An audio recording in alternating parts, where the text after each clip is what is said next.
الموسم ده اللي احنا نعرفه ان ليفربول بيكسب كل ماتش في اخر دقيقة، لكن تشيلسي يقلب الطاولة على ليفربول.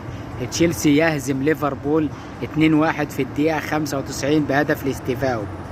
ليفربول اخر 3 ماتشات خسران من كريستال بالاس في اخر دقايق، وخسران من جالاتا سراي في دوري ابطال اوروبا، وخسران النهارده من شوية قدام تشيلسي في اخر دقيقة، رغم ان معظم لاعبي تشيلسي في المستشفى.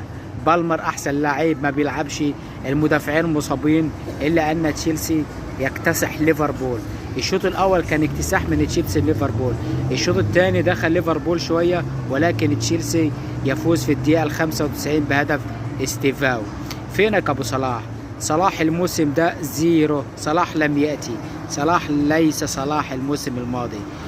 ليفربول مدرب معاه ضعيف جدا جدا جدا، زي ما قال محمد ابو تريكة، عمي وعمك وعم الناس.